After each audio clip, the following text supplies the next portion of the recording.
Hi everybody, welcome back to the Feynman Technique. So today we are going to be deriving Euler's reflection formula using only techniques that we have already derived on this channel. So we're not going to be using the standard method that uses Fourier analysis or anything like that. We're just going to be using simple calculus techniques. There'll be double integrals and things like that, but nothing too far beyond what you would learn in a standard calculus class, in addition to things that we've already shown on this channel before. So anyway, this is what the reflection formula says. It says gamma of z times gamma of 1 minus z is equal to pi over sine of pi z. Sometimes it's written cosecant pi z. But either way, this is the formula. All right, so how are we going to show this is true? Well, let's first start by recalling the integral representation of the gamma function, and this comes from our derivation of the factorial. Um, Basically, gamma of z minus 1 is equal to z factorial. So this is the integral representation for gamma z. All right. And then we'll also be using this formula that we derived a couple months ago on this channel. And that is this, the reciprocal power integral. And it says this. All right, so now let's express gamma of z times gamma of 1 minus z using the integral definition of the gamma function. So now we just have this. So this is gamma z, gamma 1 minus z. Okay, and we bring those together as one double integral.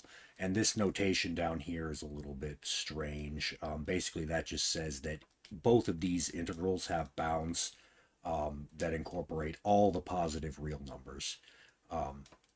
So both of these go from 0 to infinity. It's just a simpler way of writing that. Okay. Now we're going to make the substitution that y is equal to xt. So dy is x dt. And we replace that in our double integral. You'll see here, this is just what happens when you replace y with xt and dy with x dt. Okay. So next, we group the x terms and the t terms, and the powers of x sum to 0, effectively canceling. So in the next step, our double integral just reduces to this. And this blue integral right here is very easy to evaluate. That's just going to be 1 over 1 plus t. And that's shown here. So now we have gamma of z times gamma of 1 minus z is equal to this. Okay. Now we're going to let our variable here, t, be equal to u to the k, and it's gonna be obvious. Well, it's gonna make sense why we did that, because you'll notice we have a formula for things in this form. So we want to make our top of our fraction here, t to the negative z. We would like to make that just 1 essentially, and this substitution is going to allow us to do that, and you'll see. Okay, so we let t equal u to the k.